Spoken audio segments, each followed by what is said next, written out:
President Obama visited a mosque in Baltimore to deliver a speech that was hailed as powerful, important, and honest, where he delivered a rebuttal to disgustingly racist anti-Muslim rhetoric and mended fences.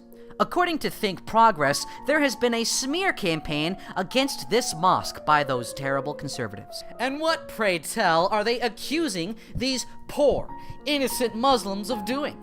According to this same article by Think Progress, those terrible right-wing accusations are rooted in criticism of a former imam, Muhammad Adam el-Shaikh, who was a member of the Sudan chapter of the Muslim Brotherhood, which has direct ties to Hamas. He was also a regional director for the Islamic American Relief Agency, which, according to the Treasury Department, is affiliated with Maktab al-Qidamant, which was co-founded and financed by Osama bin Laden and is the precursor organization of Al-Qaeda.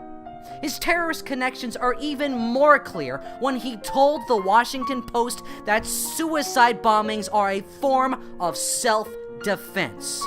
But according to Think Progress, those right-wing conspiracy theories omitted the fact that the quote was specifically referencing the violence between Israelis and Palestinians and not Americans. Just let that sink in for a moment.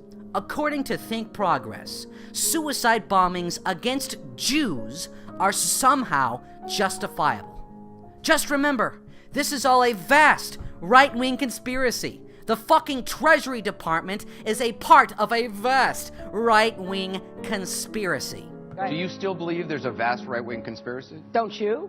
I'm asking you. Yeah. But this was years ago. I'm sure this mosque has shapened up since then, right?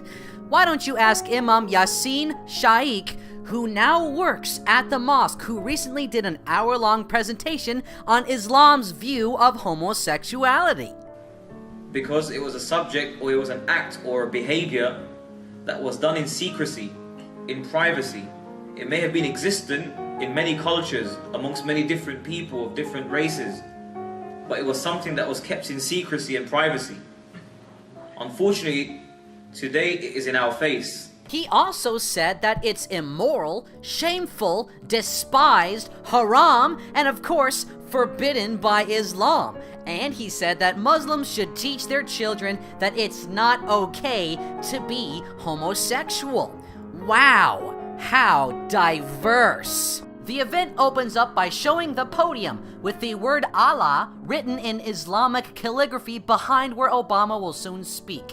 That's a lot different than when he spoke at Georgetown University when Obama asked them to cover up the name of Jesus and all other religious items. Not sure about you, but that sounds like some kind of religious favoritism. It officially begins when a hijab-clad young woman steps up to the podium to start speaking, which is funny because this mosque in Baltimore actually practices gender segregation. So you know that if this was an average sermon, she wouldn't even be able to be in the same room as men. So even before the speech began, the black guy in chief has already thrown nearly every fucking minority under the bus in order to make a pathetically partisan political statement. I mean, he's simply using the Muslim community. I say using because many of us American Muslims, especially those of us in the Muslim reform movement, are asking, is this the bigotry of low expectations? Why visit a mosque that's heaped in Salafism, heaped in an ideology that is really incompatible with Western identity? This whole situation just gets worse when Obama actually starts speaking. And as a result, many only hear about Muslims and Islam from the news after an act of terrorism or in distorted media portrayals in TV or film, all of which gives this hugely distorted impression. This is just so delusional. Yeah, Americans have a distorted view of Muslims. For some reason, we think there's an undercurrent of terrorist sympathies in certain Muslim communities. And Mr. President, you're at ground fucking zero in this mosque. you best start believing in terrorist mosques because you're fucking in one. So let's start with this fact. For more than 1,000 years, people have been drawn to Islam's message of peace. What fucking planet are you on? The history of Islam has been a history of conquest. Charles Martel won the Battle of Tours in southern France in 732, which stopped the Islamist conquest of France. That's not very peaceful. What about the 1 million Europeans captured by Barbary pirates from the 16th to the 19th century and sold into slavery? That's not very peaceful. What about the 2 times the Ottoman Empire sieged Vienna, once in 1529 and later in 1683, both times pushed back? That's not very peaceful. By the way, the religious leader Shaykh ul-Islam declared World War I a jihad, so it was actually another holy war waged by the religion of Islam. That is not very peaceful.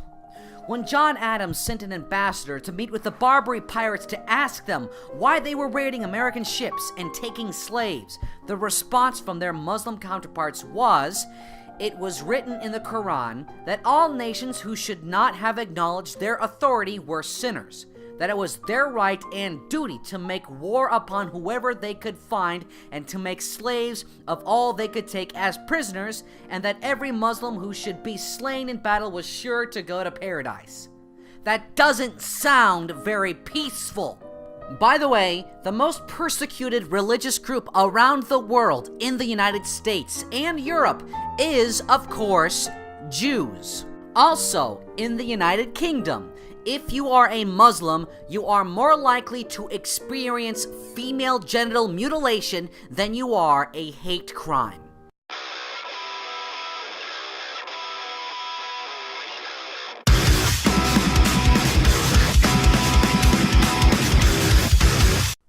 If you like the artwork in this video, please check out the rest of Samajzi's art.